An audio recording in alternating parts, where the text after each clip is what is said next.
Alrighty. Hi, team. I guess we're still waiting on other folks to show up. Hopefully they do in the next few minutes and we can get moving. Today we're going to pick up exactly where we left off on Friday because we were in the middle of an example and I would like to finish that example with you guys. So that is where we're moving. Okay, good. Good.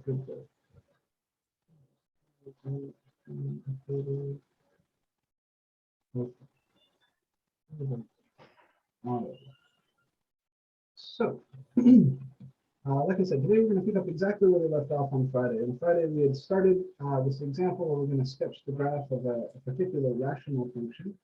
We went through, found the domain, intersects, vertical and horizontal asymptotes, and then we had taken the derivative and started plotting our number line for that first derivative, which tells us that the function is increasing and decreasing.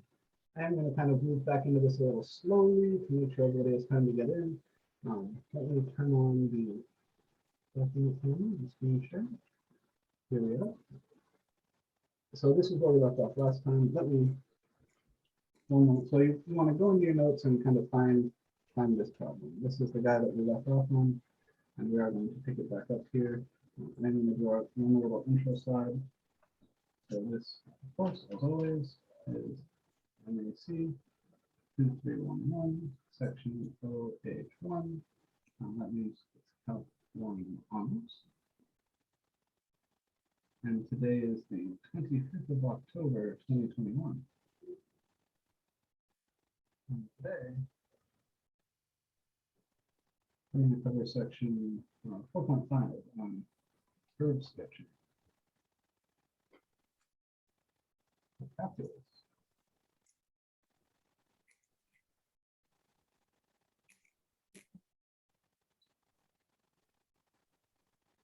And we're going to begin assuming the problem.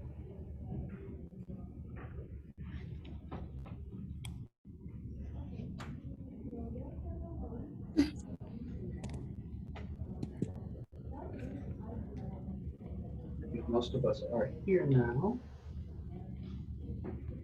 Let's back up.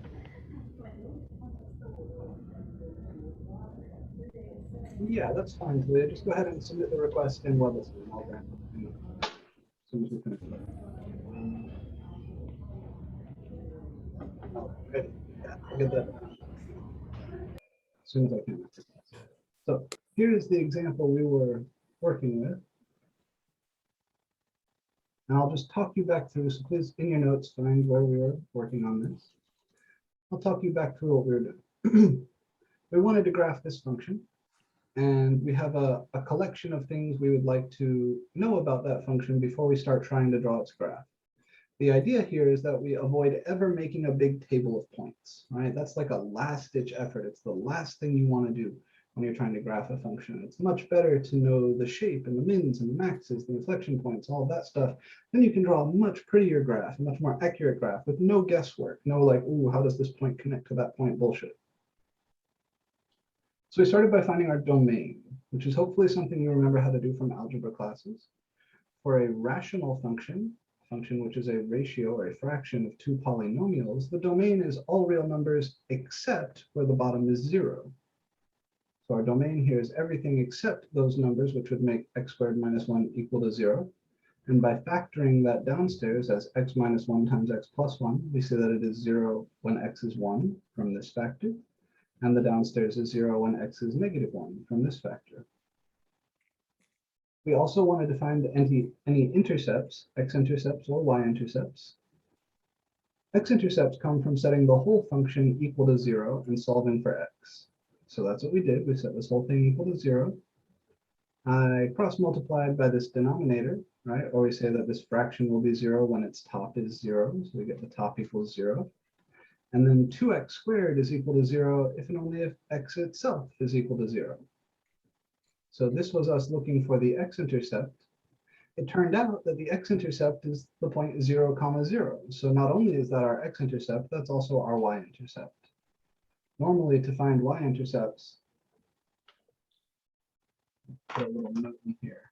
So the rules here to find x-intercepts. You set the whole function equal to 0 and solve for x.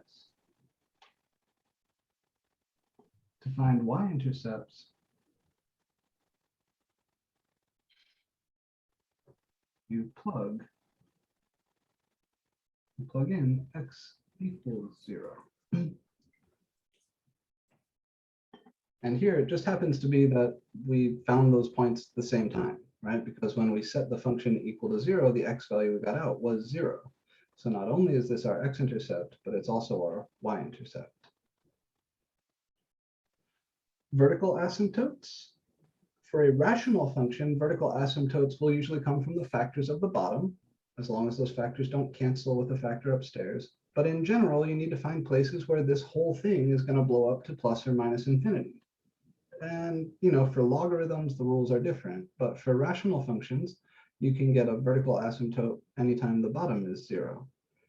So you got to remember the rules for your basic graphs, right? Logarithms will have a vertical asymptote when their inside is 0. Stuff like that. So here, this function blows up to infinity as x goes towards either +1 or -1, because that would make the bottom 0. Horizontal asymptotes. Again, you may remember a specific rule for rational functions, something to do with ratios of lead coefficients. But lots of other functions have horizontal asymptotes too.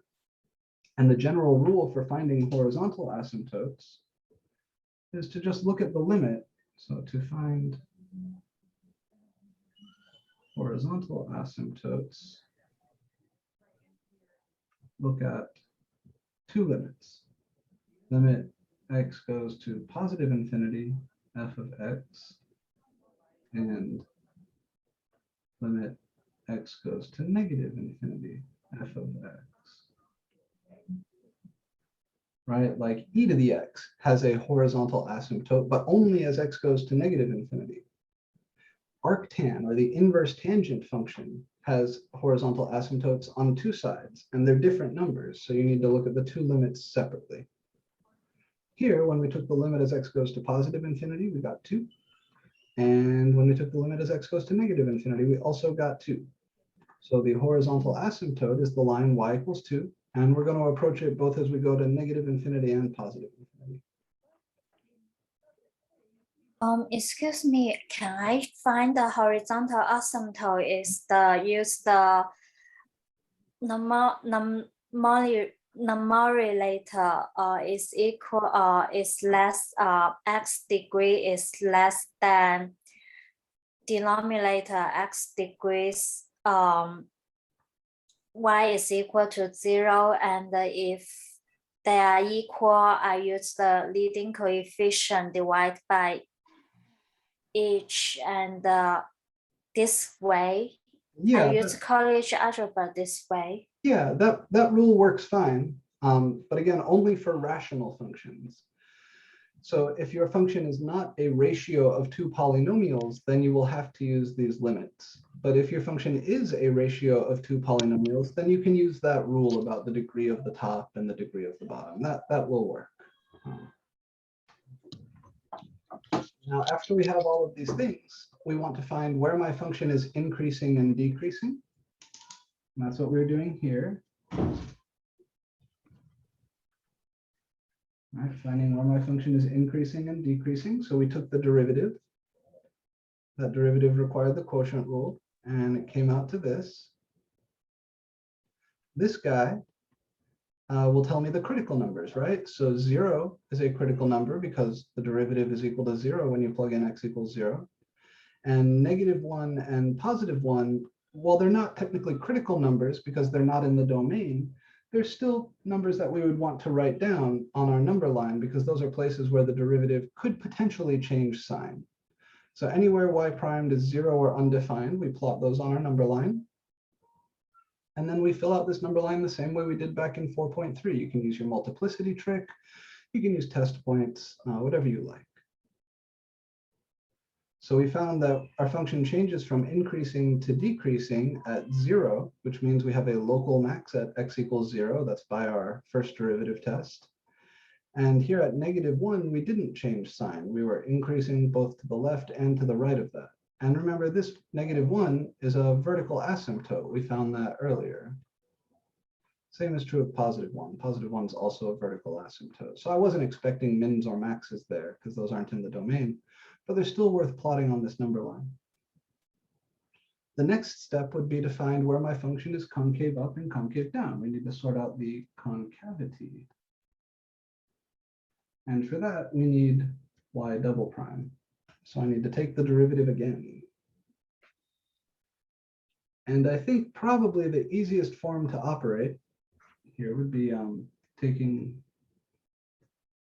d dx of, I'm just going to rewrite this. This is -4x over, we could write it like this.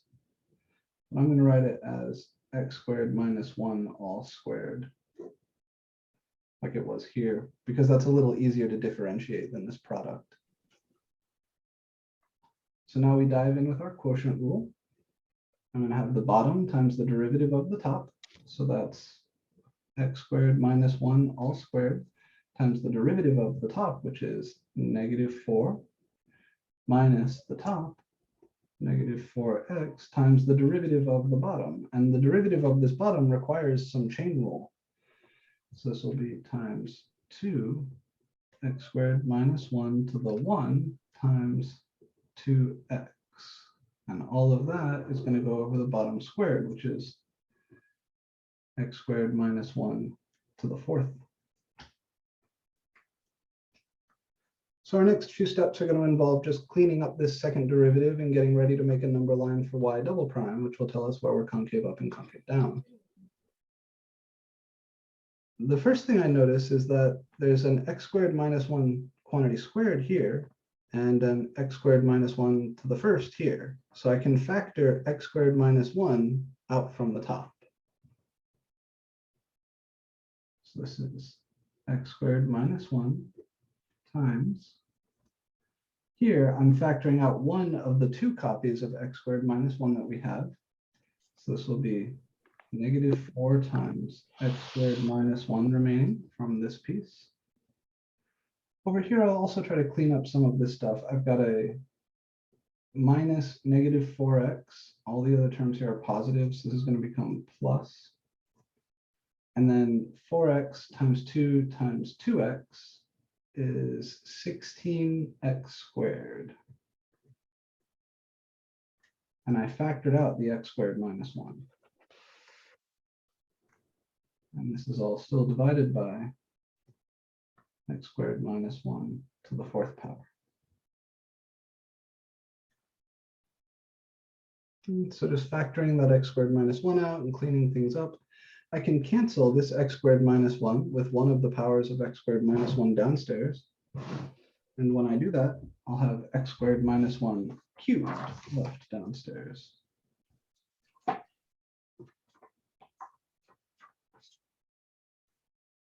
So I'll continue this right here. So y double prime is, I'm going to cancel this with one of these.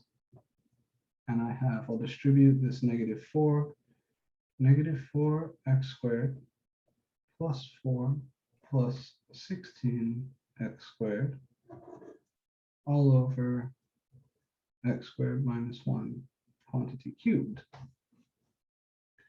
From the top, I can factor out a 4, and I'll rewrite this as 4 times 4x squared. Oh, wait, no, I've got more like terms. Sorry. So before I do even that, let me take these two and put them together. So 16x squared minus 4x squared is 12x squared. And I've got that plus 4.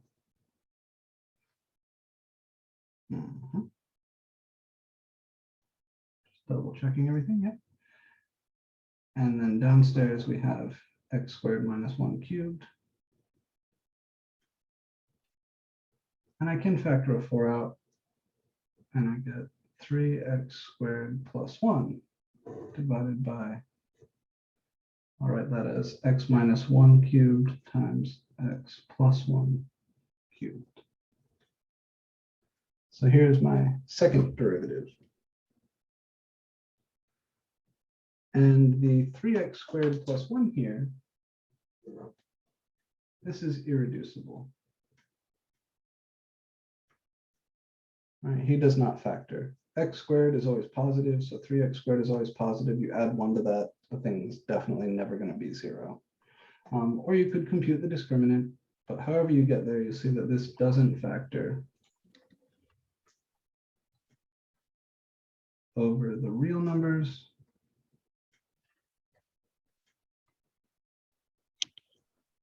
So this part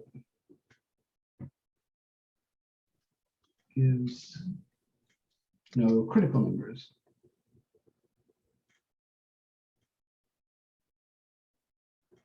There would be critical numbers for y prime.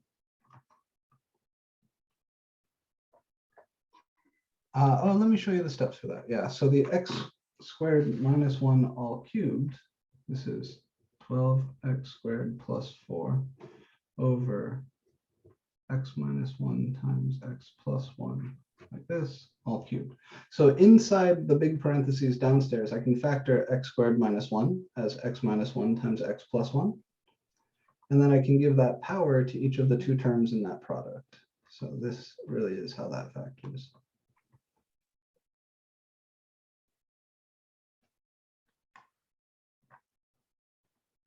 All right, so my second derivative looks like the only place where my second derivative could possibly change sign is at -1 and +1.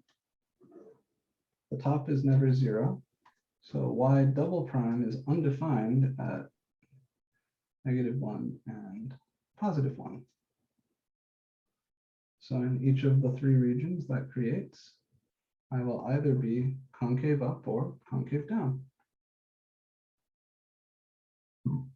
If you test x equals 0, what do we get? Might be easiest to see here. If I plug in 0 for x, the top is 4. And the bottom would be 0 minus 1 cubed. That's -4. So test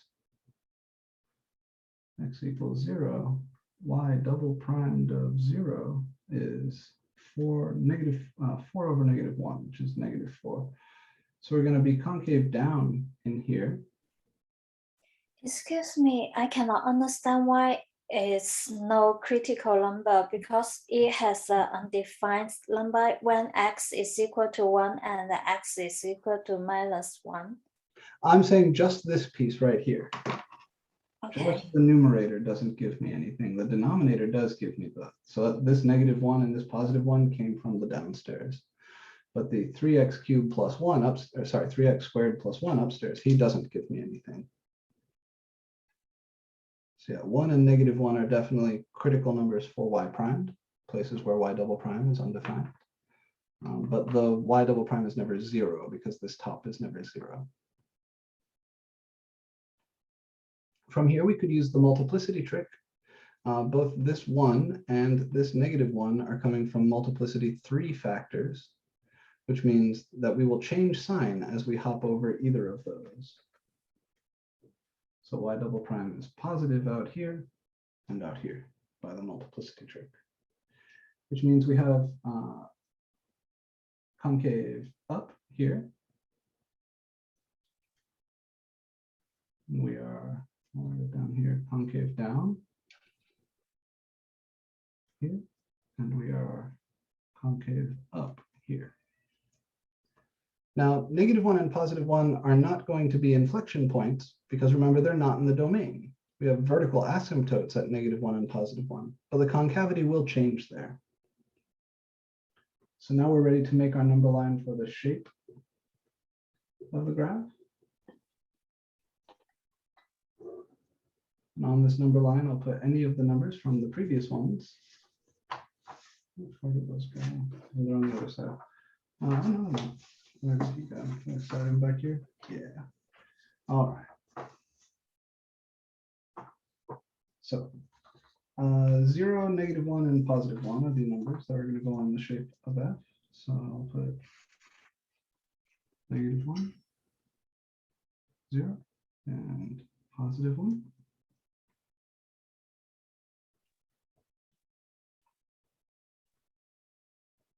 To the left of negative 1, we are increasing and concave up.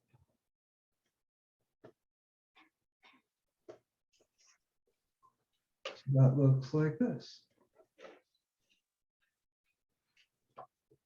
Between negative 1 and 0, we are still increasing, but now we're concave down.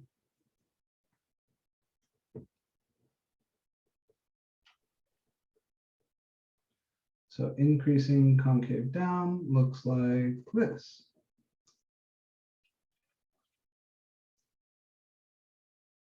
Between 0 and 1, we are decreasing and still concave down.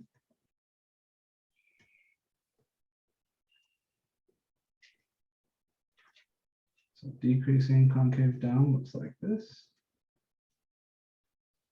And to the right of 1, we are decreasing and concave up.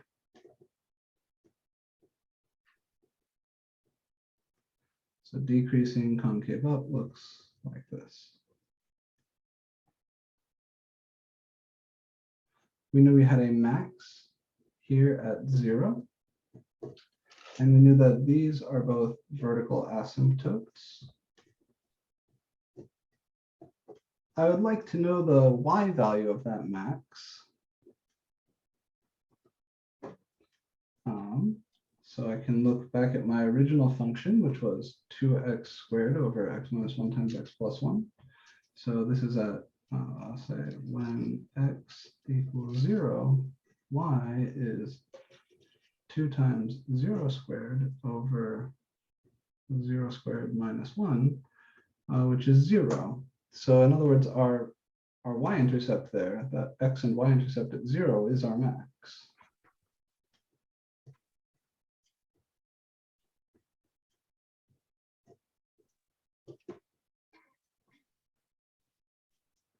We didn't have any inflection points. There are these two numbers, -1 and +1, where our concavity changes, but those aren't in the domain of the original. Those are vertical asymptotes.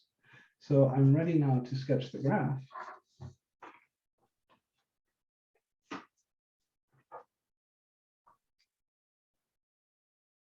I'll just draw in all the things I know. Get a little back in my hand. So what all do I know?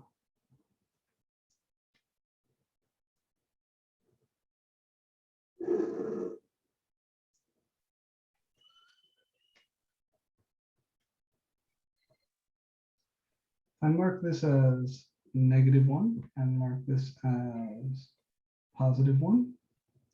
I know that I have vertical asymptotes there.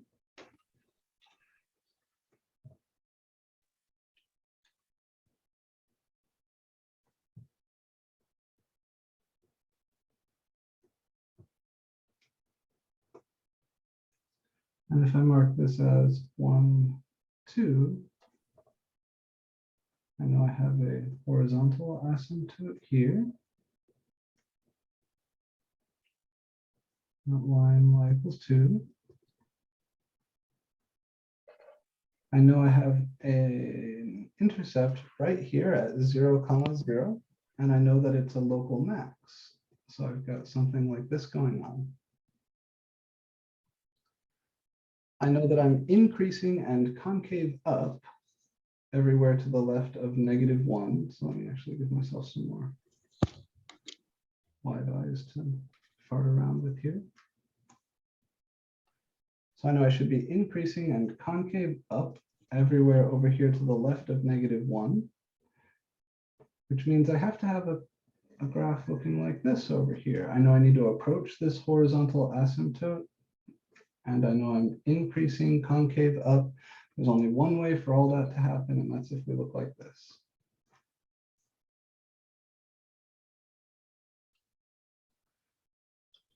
I know that from -1 to 0, I am increasing and concave down. And I also know I need to connect with this max here. So that means I'm doing something like this. Vertical asymptote here. And again, decreasing concave down like this over here. Gotta be something like that. And then we're decreasing in concave up to the right of +1. And with those asymptotes, that means we gotta do something like this. So that's it. This is your graph. Nothing too bad. Nothing too bad, although it is a fair amount of work to get there. We can compare with what Desmos says.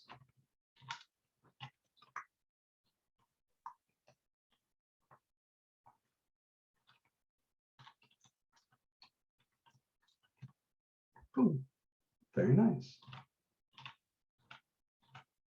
Can toss in your asymptotes if you want.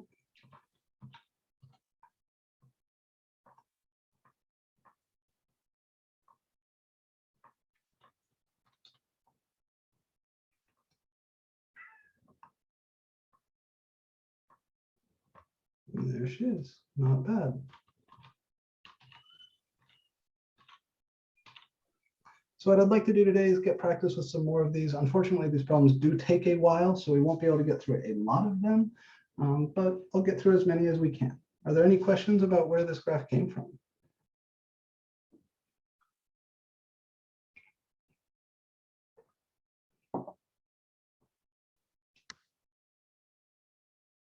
See, there's something in the chat. All good, sweet. All right, now we might want to label this.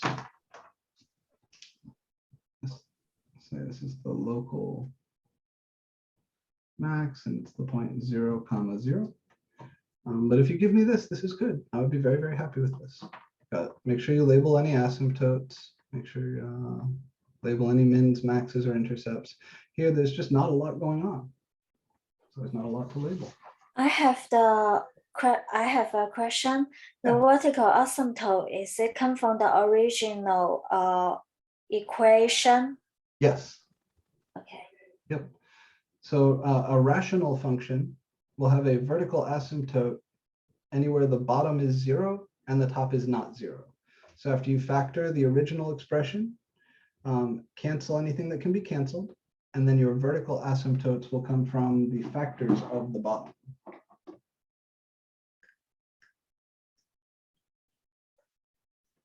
If the original function equation is this has a vertical asymptote and the number is the same with f prime, so can I put the vertical asymptote to the critical number? That's a good question. I'm glad you asked that. Technically, so it depends on how careful we are being. So technically, in order to be a critical number, that number has to be in the domain of the original function. So here, -1 and +1 are not in my domain.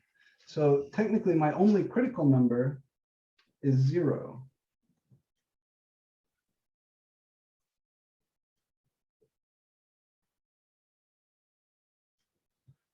You have to look back at the definition of a critical number. A critical number is a number that's in the domain of the original and makes the derivative either 0 or undefined. Now, -1 and +1 are not in the domain of the original, so technically they are not critical numbers. But I do still like to put them on the number line because they are places where some stuff can happen. It is possible for your first derivative to change sign at these numbers, even though they are not critical numbers. If these came out to a multiplicity other than 2, if either of these factors were an odd multiplicity, like a 1 or a 3, then we could go from increasing to decreasing there. It didn't happen that way because these both came out to be even multiplicity factors, but it is possible. So on your number line for y double primed, you should plot any number that makes the derivative 0 or undefined, regardless of whether it's a critical number.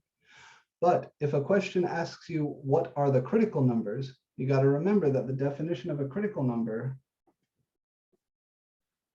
x equals c, is a critical number for f of x if c is in the domain of f and f primed of c is 0 or undefined. So while -1 and +1 are technically not critical numbers here, they are both worthy of plotting on that number line because interesting stuff is happening there. And the thing that's happening there, we knew throughout this whole problem. They're vertical asymptotes because we figured that out early on. But I wouldn't eschew them entirely. So just be careful. If a problem says find the critical numbers, then you wouldn't include -1 or 1. You'd just tell me 0. But if you're trying to find where the function is increasing or decreasing, then you would include them because they are numbers where it's possible for the derivative to change sign.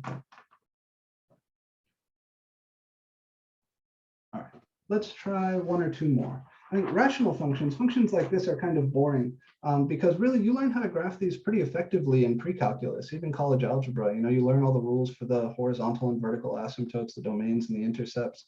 And just from that shit, you could have given me a pretty good graph. But there are many functions whose graphs would be hard for us to get. Indeed, I would not expect a pre-calculus or college algebra student to be able to graph the function I'm about to work with. Start fresh here. Boy, I'm wasting a lot of paper today.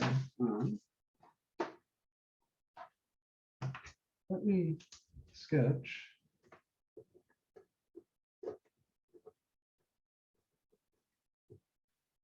f of x equals x e to the -x using the guidelines of section 4.5.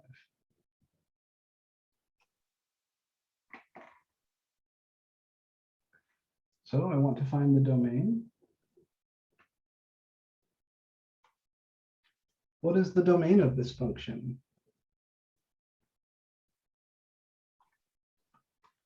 Is this function ever undefined? Looks like all real numbers. It is. Oh, wait. Yeah. Yeah. So the domain of e to the -x is all real numbers. The domain of x itself is all real numbers. There are no like domain red flags. There's nothing here like a variable in the denominator or a variable under a root. So this domain is all real numbers. -infinity to infinity. We're going to go hunting for intercepts. The x-intercept, or x-intercepts, remember we set the whole function equal to 0, solve for x. That would mean x e to the -x equals 0. And then by the 0 factor property, right, if you've got two things multiplying coming out to 0, then either x is equal to 0 or e to the -x is equal to 0. This guy is just, of course, x equals 0. This guy has no solutions. You could try finding them by taking logs, right? The ln of e to the -x would be equal to the ln of 0. So -x is equal to the ln of 0. But this thing does not exist, right? The natural log of 0 is not a number. It does not exist. So the only intercept here is coming at x equals 0, which means it's also our y-intercept.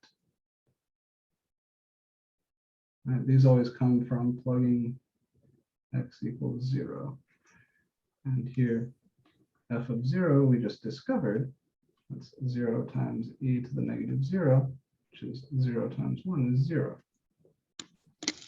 So my y-intercept and x-intercept are again the same point, the origin. Vertical asymptotes.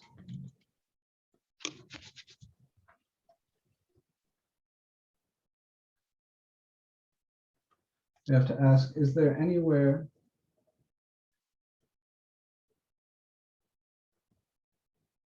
any numbers C where lim x to c, f of x is either plus or minus infinity? And the answer is no, right? If there were, that would make this thing undefined, right? At x equals c. Neither of these pieces ever blow up to infinity, not for any finite number c. So there are none. Horizontal asymptotes.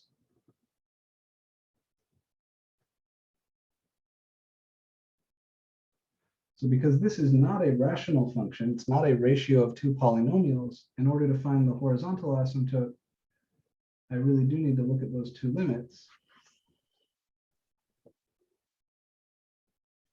Limit as x goes to positive infinity of f of x would be limit x goes to positive infinity x e to the negative x. If I go plugging in infinity, what does the x piece do? Becomes enormous and makes everything with it enormous. Yeah, so that first piece is infinity. What about e to the negative x? What is e 0. negative infinity? Yeah, that's 0. So this is infinity times 0, which is indeterminate. It's an indeterminate product. So in order to figure out this limit, I should do what?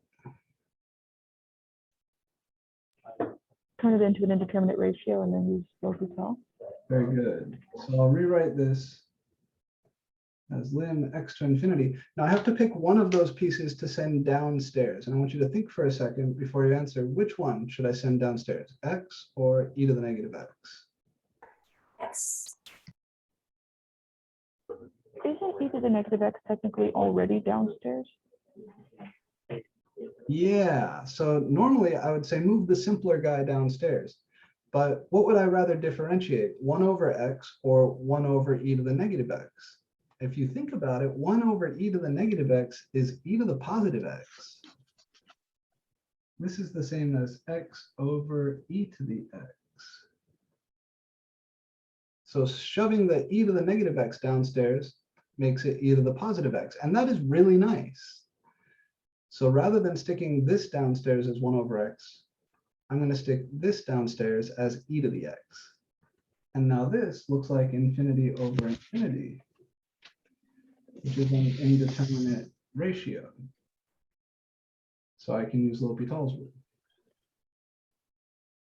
And I get lim x to infinity, derivative of x is 1, derivative of e to the x is e to the x. So I get 1 over e to the x, which is like 1 over infinity, which is 0.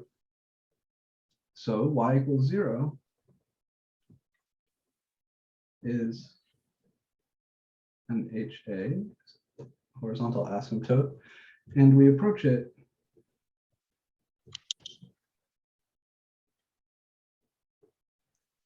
as x goes to positive infinity as we go off on the right.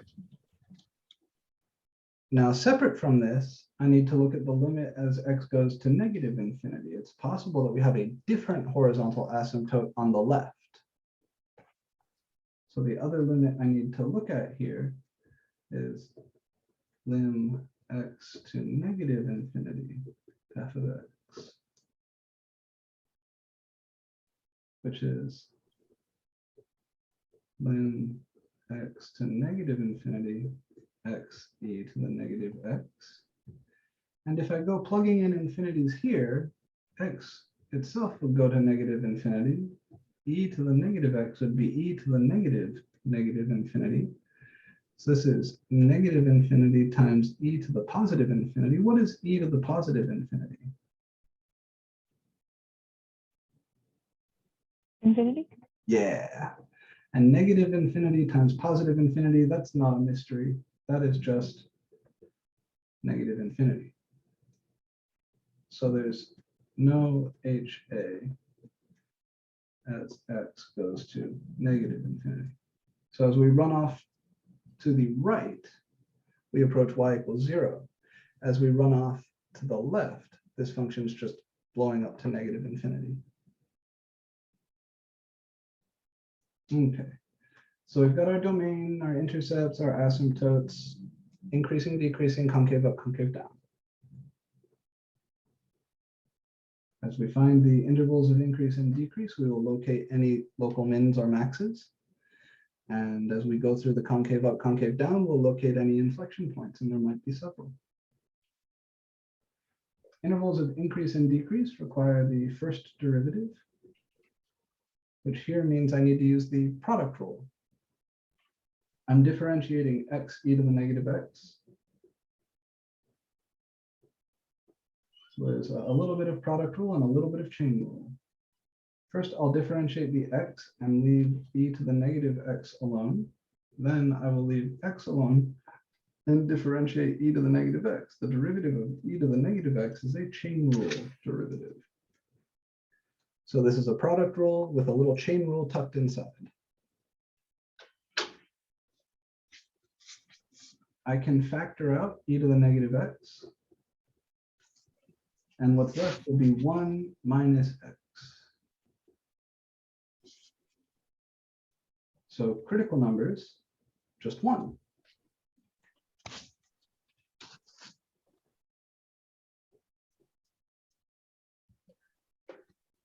F prime equals 0 and x is 1, and f prime is never undefined. Right? Neither of these pieces are ever undefined. So now I can make a number line for f prime. On it goes the single critical number 1. And if I test something to the left of 1, like 0, I get f primed of 0 equals e to the negative 0, which is 1, times 1 minus 0, which is also 1. So we are increasing to the left of 1. And because this 1 comes from this odd multiplicity factor of 1 minus x, I know I will change sign over here. In other words, we are increasing to the left of 1 and decreasing to the right of 1, which means this is a max.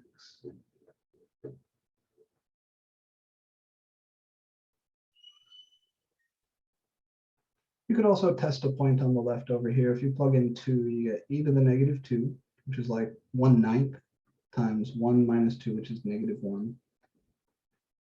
But you don't have to, because you've got this factor, it's an odd multiplicity, so you know you're going to change sign. This trick is worth remembering. If you didn't remember it in pre-calc, try to remember it now. Save this time.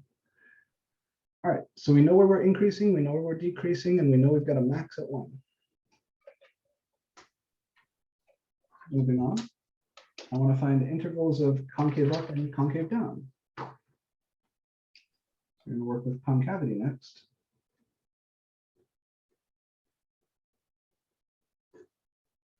Which means we need the second derivative, f double prime. I'll get that by differentiating this with the product and chain rule again.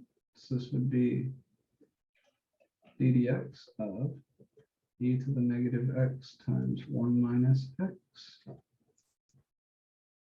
And I'll differentiate e to the negative x. Here's negative e to the negative x and leave 1 minus x alone. And then I add that to what I get when I leave e to the negative x alone and differentiate 1 minus x, that's negative 1. Now, if I factor out an e to the negative x, or even negative e to the negative x, what's going to be left is 1 minus x plus 1. All right, this is going to change from a negative to a positive because I'm factoring out a negative e to the negative x. This piece had a negative e to the negative x, so it stays the same. So that's 2 minus x. So this is negative e to the negative x times 2 minus x. And f double primed of x is 0 when x is equal to 2 and never undefined.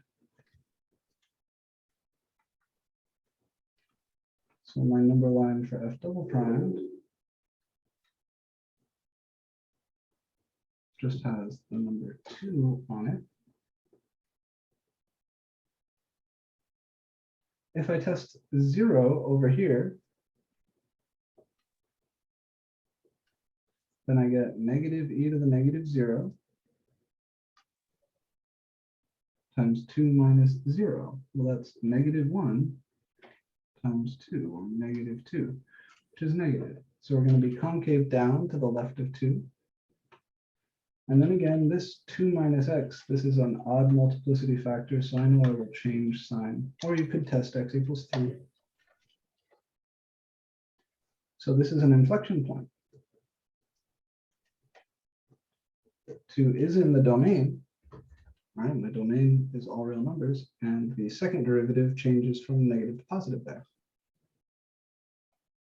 And now we're ready to make our number line for the shape of f.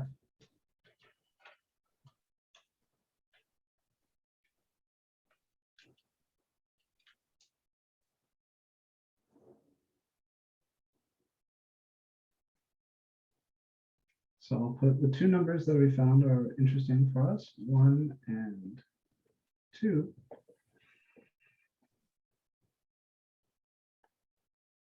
And I'll start filling things in. I know we are increasing to the left of 1 and decreasing to the right of 1. So we are increasing here. And I cannot see. oh, sorry. Let me bump this up like that. I should say we're concave up, or sorry, concave down over here and concave up over here. So to the left of 1 over here, we are increasing. To the right of 1, everywhere, we are decreasing. To the left of 2, f double prime is negative, so we're concave down.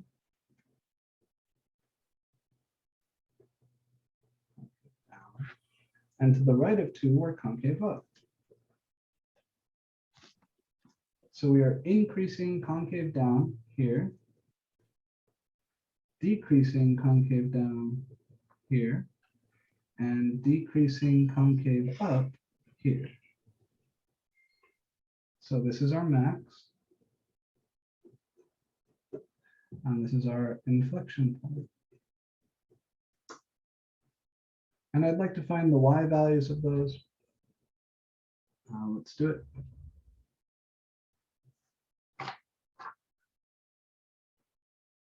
So max is at x equals 1, and f of 1 is 1 times e to the negative 1, which is 1 over e.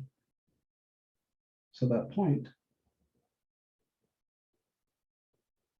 is 1 comma 1 over e. And the inflection point, this is at x equals 2, and f of 2 is 2 times e to the negative 2, which is 2 over e squared. So that point is 2 comma 2 over e squared. All right, now I've got everything I need to draw a really nice graph. Let's do it.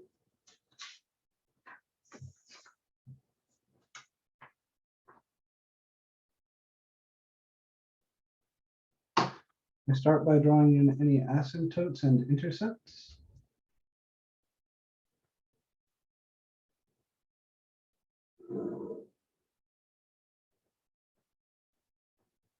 Okay, we know y equals 0 is an asymptote. It's a horizontal asymptote. And we only approached it on the one side, right? We approached that as we went off to the left, off to the right.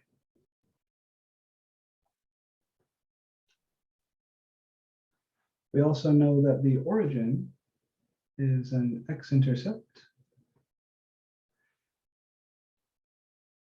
And there's a little bit more that we can add in at this point. We know that as we ran off to the left, my function dives down to negative infinity. We did find that. Let me just put an arrow going down on the far left. we're going to cross the x-axis here at this x-intercept.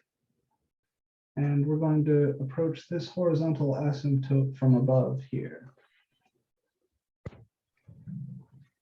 And let me add in x equals 1 and x equals 2. And I'm going to pick a really bizarre scale here. I'll like put 1 way up here for my y-axis, because the two kind of points of interest are 1 comma 1 over e, and 1 over e is kind of close to 1/3. This is like 1 comma 1/3. And 2 comma 2 over e squared, that's like 2 comma 2/9. So those are both pretty small y values. So if this is 1, then I'd say 1/3 is like right here. I'll call this 1 over e. So there's my local max. And then I've got an inflection point at 2 comma 2/9. So that's like 2/9 is, well, it's going to be a little smaller than 1/3, right? 3/9 would be 1/3. So I call this 2 over e squared. So this is my max at 1 comma 1 over e. And this is my inflection point at 2 comma 2 over e squared. And I know everywhere to the left of 1, we are increasing and concave down. So that's this shape.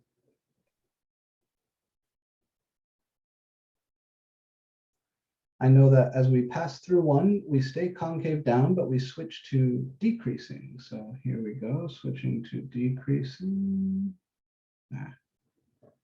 I want to be able to show that, but I also want to be able to have some sense of scale. And then as we go past 2, we continue decreasing, but we switch to concave up. So that's going to look like this. And that's a pretty reasonable graph. You know, some big fat points, sure, it looks a little silly, but it works.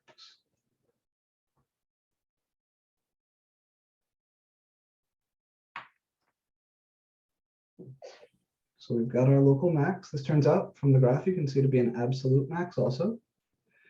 Got an inflection point here where we go from concave down to concave up. Only one intercept. It's at the origin, and the only asymptote is y equals 0. It's approached as we go off to the right. You can see what Desmos has to say.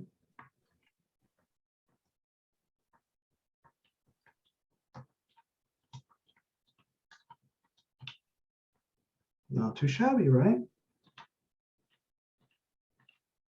So here's, let's say, our max at 1 comma 1 over e. Here's our inflection point. 2 comma 2 over e squared.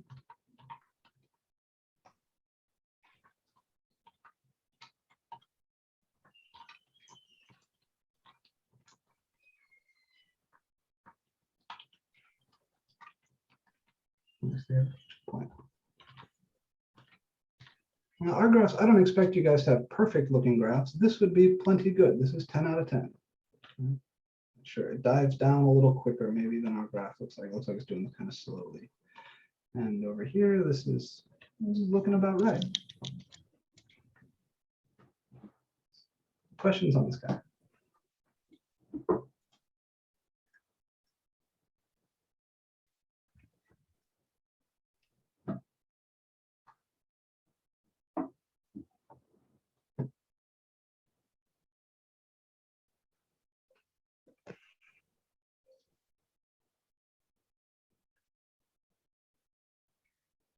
I have a question.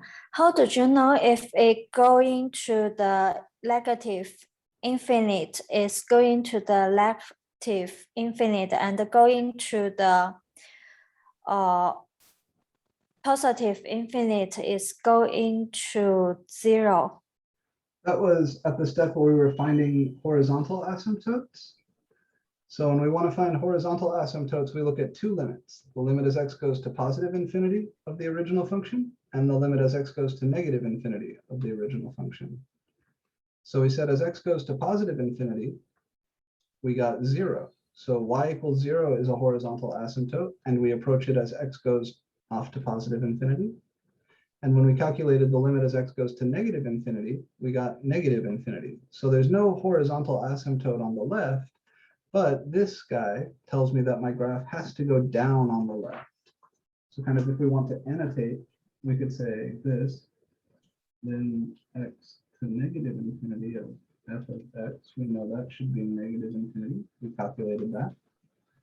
And the limit as x goes to positive infinity of f of x had to be 0. We knew that.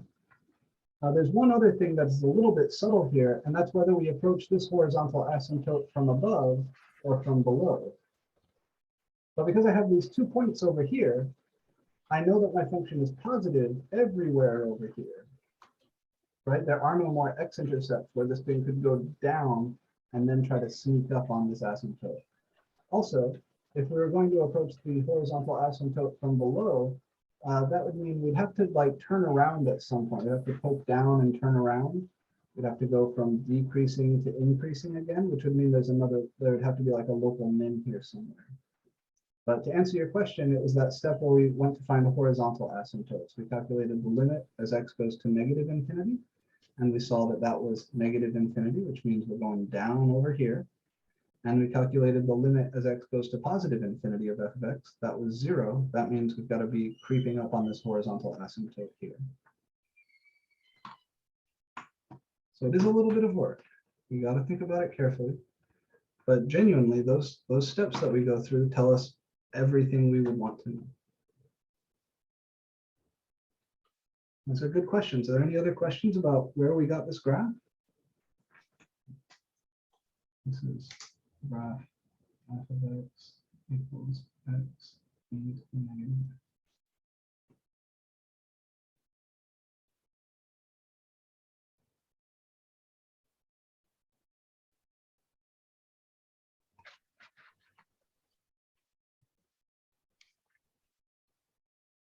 It's cool stuff, right? This works great for any polynomial, right? If you want to graph polynomials, we can graph polynomials all day with this stuff. Let's grab some more examples. We got time for a few more. So again, domain, intercepts, they have you check for symmetries here, right? Is your function an even function or an odd function? That is nice to know. They also include checking for periodicity. None of the stuff we've done so far has any sort of periodicity, so we just jump to asymptotes, increasing, decreasing, blah, blah, blah. Let's find something. So they do x e to the x, which is very similar. And this natural log guy could be fun.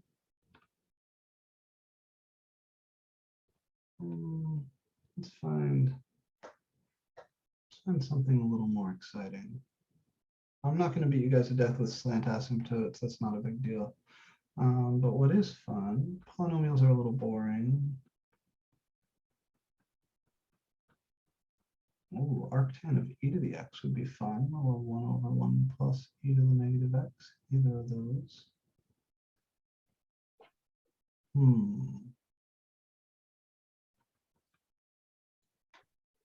Let's do 43, 1 over 1 plus e to the negative x. Ooh, that's so fun.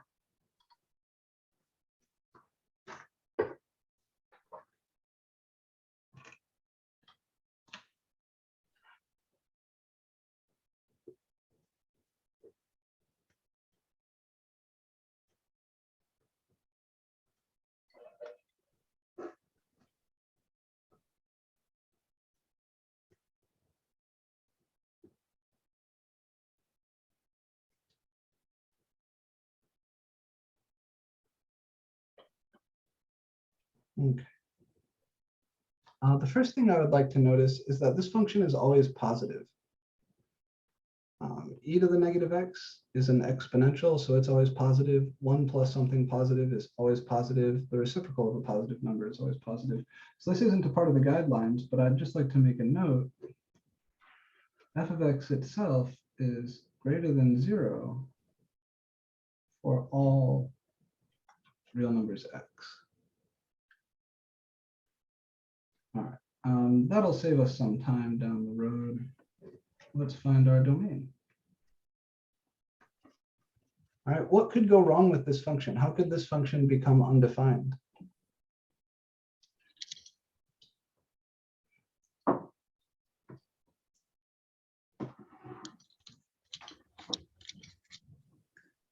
It will not undefined, right?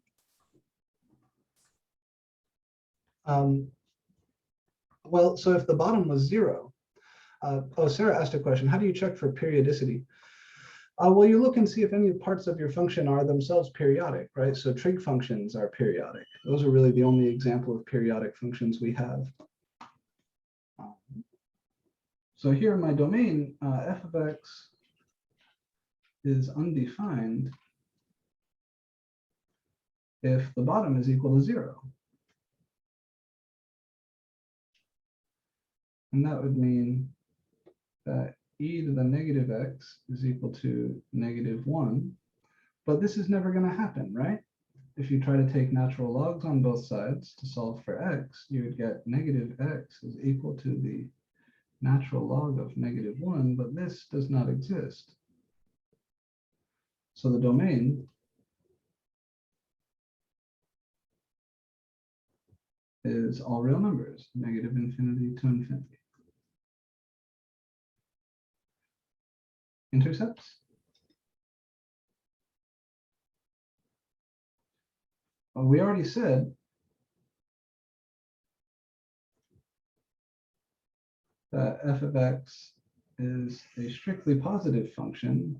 So f of x is never equal to 0, i.e. there are no x-intercepts.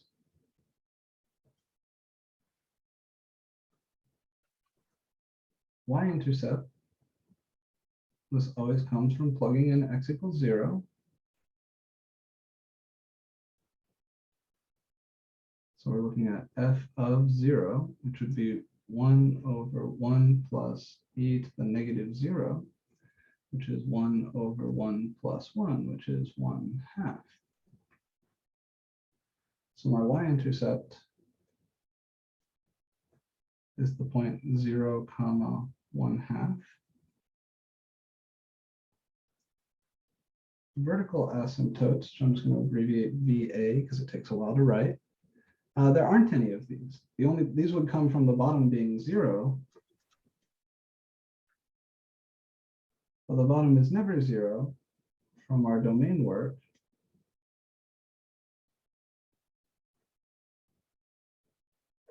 So there's no vertical asymptotes. Horizontal asymptotes, we again need to look at the two limits. Lim x to infinity, f of x is lim x to infinity 1 over 1 plus e to the -x. And then the trick here is just to look at the e to the -x piece. So as x goes to infinity, what does e to the -x do? 0. It goes to 0. So this whole ratio goes to 1 over 1 plus 0, which is 1. So f of x goes to 1 as x goes to positive infinity, i.e. y equals 1 is one of the horizontal asymptotes. And we look at the other limit also, the limit as x goes to -infinity of f of x. That would be the limit as x goes to -infinity of 1 over 1 plus e to the -x. Same game, what does e to the -x do as x goes to -infinity? Infinite. Good. So this is 1 over 1 plus infinity, which is 1 over infinity, which is 0. So f of x goes to 0 as x goes to -infinity. In other words, the line y equals 0 is also a horizontal asymptote. It's stated here, but this is on the right, because x is going to positive infinity, and this is on the left. So we're going to approach 0 as we run off to the left and 1 as we run off to the right. All right, now we're ready for the derivative work. So increase and decrease. F primed here is the derivative ddx of my function, which I'm going to write as 1 plus e to the negative x all to the negative first power. So I can differentiate it with the chain rule instead of using the quotient rule. This will give me -1 times 1 plus e to the negative x to the negative 2 times the derivative of 1 plus e to the negative x, which is negative e to the negative x. And if I put all of this together, this is e to the negative x divided by 1 plus e to the negative x all squared. Now, I want to ask, is this ever equal to 0? And is this ever undefined? Well, this whole apparatus would be equal to 0 if the top was 0, but you know e to the negative x is never 0, right? E to some stuff is never 0. So f primed x is never 0. And is this thing ever undefined? Well, is the bottom ever 0? The bottom here is the square of the bottom of the original function. And we knew earlier that 1 plus e to the negative x is never equal to 0. So this is also never undefined. In other words, this is a monotone function. It's either always increasing or always decreasing, because there is nowhere that that first derivative can change sign. So my number line for f primed, it's either always plus or always minus. There are no critical numbers or anything like that to plot here. I can test x equals 0. F primed of 0 is what? Well, it's e to the negative 0 divided by parentheses 1 plus e to the negative 0 all squared. E to the negative 0 is e to the 0 is 1. E to the negative 0 is still 1. So this is 2 squared, which is 4 downstairs, which is positive. In other words, f is always increasing.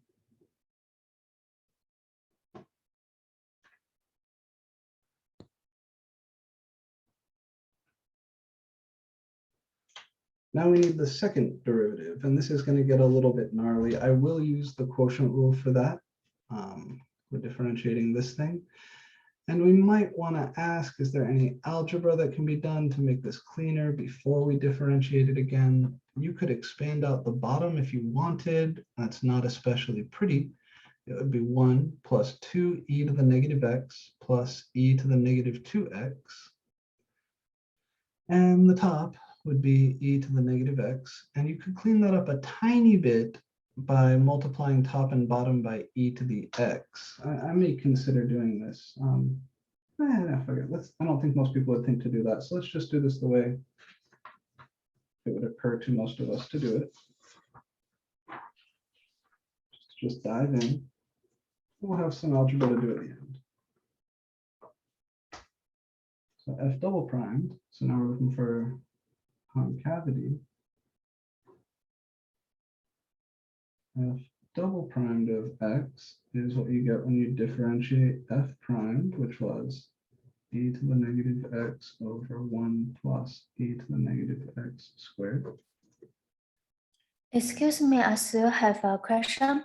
Sure. For the increase and the decrease f prime x, because in this equation, it will not equal to 0. So you only choose a point is x is equal to 0, right? Yeah, because this function, this derivative is never 0 and it's never undefined, there are no critical numbers. So there's nothing to really plot on my number line here. There's only one region, right? The whole real line. And I could test any number I wanted. I chose to test x equals 0 because that's just the easiest thing to plug in here. But we could have plugged in 1 or -2 or whatever you like. Okay, thanks. No problem. Kind of the saving grace here, the thing that makes this problem less challenging than it would be otherwise, is to remember that exponentials are always positive. E to some number, no matter what that number is, will always be positive. So this is positive divided by a square. It's always got to be positive. All right, let's do this derivative. This is a little gnarly, but we're going to take the bottom times the derivative of the top. So that's 1 plus e to the negative x all squared times negative e to the negative x minus the top e to the negative x times the derivative of the bottom. And this is a chain rule thing. I'll differentiate the outer function, which is the power here. So that's going to be 2 times 1 plus e to the negative x to the 1 times, by the chain rule, the derivative of the inside. The derivative of 1 plus e to the negative x is negative e to the negative x. And all of this goes over the square of the bottom, which is 1 plus e to the negative x to the 4. Upstairs, I see a common factor of 1 plus e to the negative x and negative e to the negative x. So I can bring out negative e to the negative x and 1 plus e to the negative x. And what will be left over, and do this carefully, this has come out, so he will become a 1. One of these has come out, so he will become 1 plus e to the negative x. I factored out a negative e to the negative x and a 1 plus e to the negative x, so these two pieces remain. So I'll have minus e to the negative x times 2. And all of that is over 1 plus e to the negative x to the 4th power. I can cancel this factor with one of these. And now I have negative e to the negative x times. This is 1 plus e to the negative x minus 2 e to the negative x. That's 1 minus e to the negative x. All of that is now divided by 1 plus e to the negative x cubed. So that's my second derivative. This piece is never 0.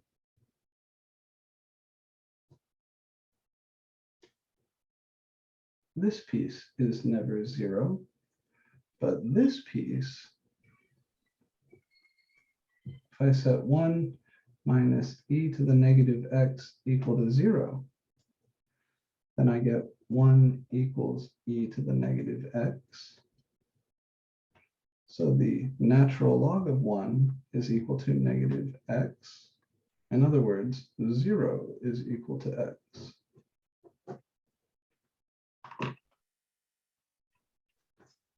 So I do have a number on my second number line, my derivative, or my f double primed number line, namely 0. F double prime equals 0 when x is equal to 0. And because this denominator is never 0, f double prime is never undefined.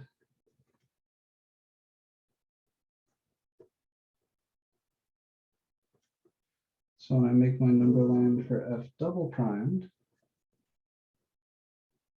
the only thing that goes on there is 0.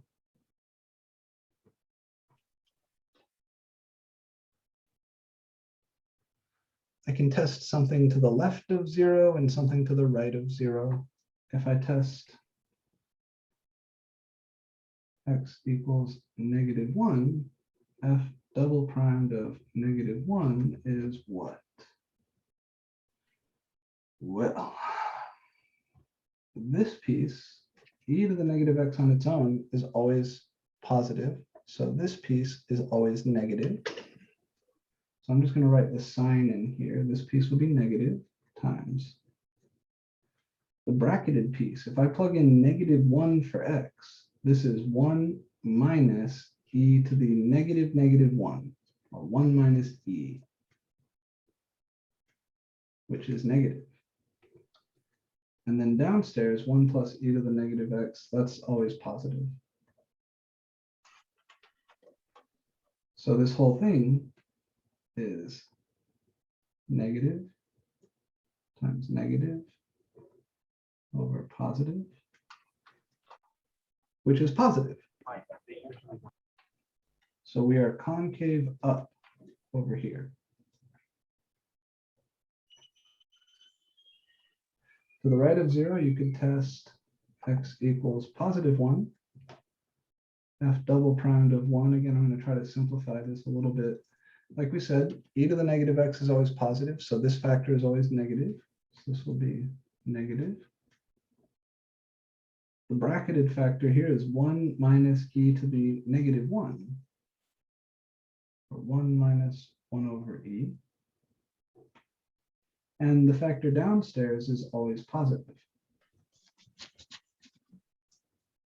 1 over e is about 1/3.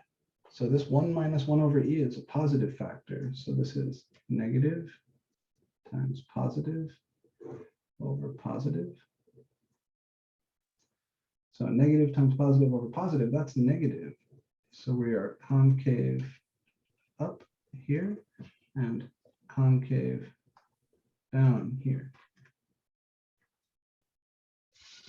We're almost done. I know we've gone over by just a few minutes. These problems take a while. Let's get through this one. So now we're ready. We've got an inflection point here. Let's make our number line for the shape of f.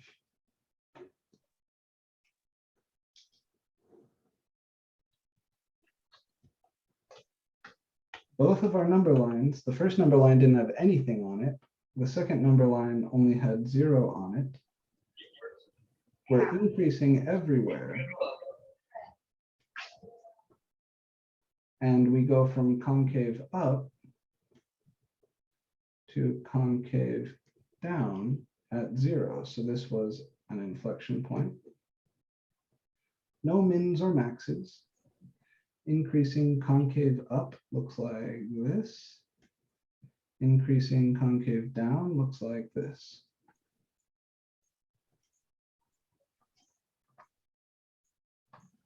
Finally, I'd like to find the y value of that inflection point. Since it's at x equals 0, we actually already found that.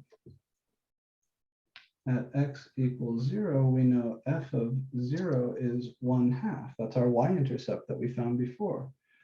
So that's the point 0, 1/2. All right, let's put it all together and draw the graph.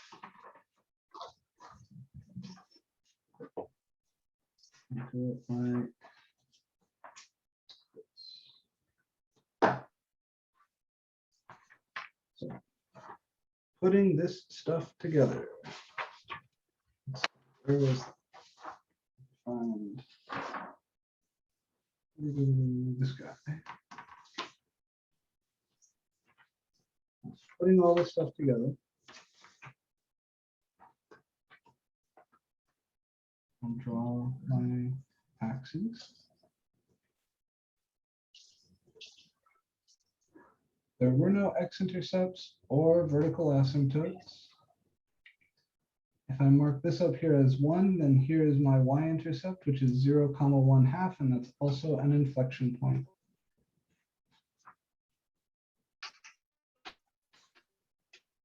Where is this? Okay, so what else did we say? We said the function is always positive. Okay, so everything is above the x-axis. Our domain is all real numbers. The only intercept is the y-intercept at 0, 1/2. I just plotted that. No vertical asymptotes, 2 horizontal asymptotes. Y equals 1, which we approach on the right, and y equals 0, which we approach on the left. Y equals 1, let me draw this in.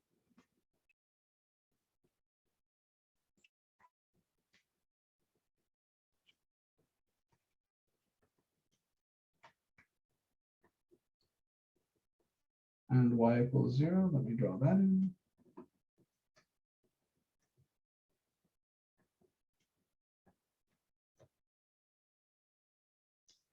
I know that I am increasing everywhere, and we are concave up to the left of 0. So if I'm going to be positive and approaching this asymptote on the left, it has to be like that. And I am increasing and concave up everywhere in here. So that's something like this. And then I switch to increasing concave down. So that's got to be something like this. And there it is. That's the whole graph, right? That's everything. This is my inflection point at 0, 1/2. And that's it. This curve is actually quite famous. This is called a logistic curve. And it's a well-known model for a lot of kind of population growth that has limiting factors. Like if you're talking about some land that has a maximum carrying capacity, like a maximum number of critters it can support, then the growth will start off exponential like this, but it will eventually be tapered off as the resources become more limited. This was our graph y equals f of x, where f of x is 1/1 plus e to the negative x. And we can check this with Desmos. I will do this and then I will let you go.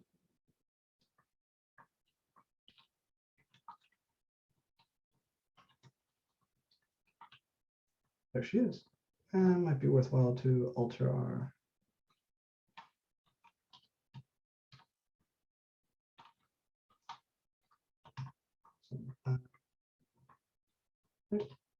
that's our guy. So we are increasing concave up everywhere here, approaching the horizontal asymptote y equals 0 on the left, increasing concave down everywhere over here, approaching the horizontal asymptote y equals 1, and right there at 0, 1/2, we have an inflection point. And that's it.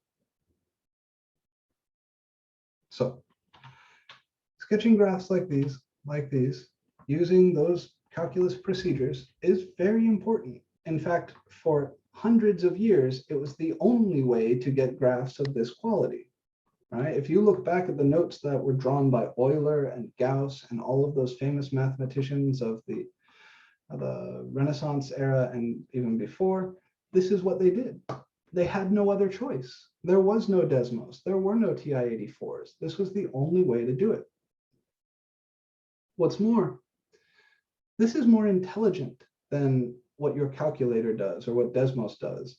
What those graphing utilities do is essentially make a big fucking table, right? And this doesn't require making a big table. This is something that a human being can do in reasonable time without any massive computation. But it does require being comfortable with the calculus operations, of course, taking derivatives. It does require being comfortable solving those inequalities, making the number lines, figuring out where things are positive and negative. And that, I think, is the biggest skill here. And then the other thing, of course, that is necessary is skill with algebra. You need to be able to simplify your derivatives and factor them and get them into a place where you're able to make those number lines. So this is what I want you guys practicing, certainly between now and Wednesday.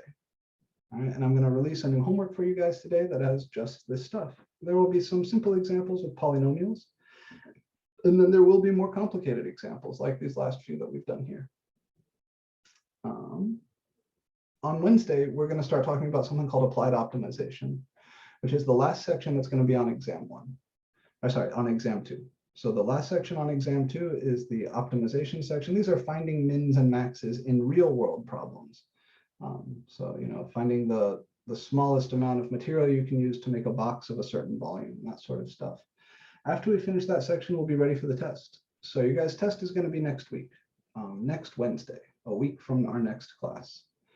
And I will release your study guide Wednesday. If I have time to put it together and release it today, I will, but I don't think that's very likely. So the study guide will be out no later than Wednesday. and then your test will be 1 week from that. Remember to solve the problems for the study guide on paper and scan those and submit them to Canvas. The point of the study guide is for you to show me your work before the test. That way I can give you some feedback on it, right? I want to get in there and mark it up for you and say, okay, this looks good, or okay, on a test, I would take off 2 points here, that sort of thing. That way you know exactly where you stand and you have a whole week to do that. The sooner you submit that work, the sooner I can make those comments, the sooner you can kind of revise it if you want. Remember, the study guide isn't going to hurt you. It's not graded for correctness, it's just graded for completeness. So as long as you have an attempt for each problem, you'll get full credit on the study guide. I just want you to be able to see my feedback before the test, before it really does matter, because on the test, of course, correctness counts. Well, that's it from me, guys. I hope you enjoyed today. I know this went a little bit over, so I'm going to go ahead and let you go. If you want to talk to me, I do have an office hour today from 1 to 2 p.m. As always, you can Canvas message me. There is the Discord. I noticed that's pretty much dead. But yeah, that's it. All right. Take care, guys. Professor John, could you post the study guide earlier because I have to work in the weekend?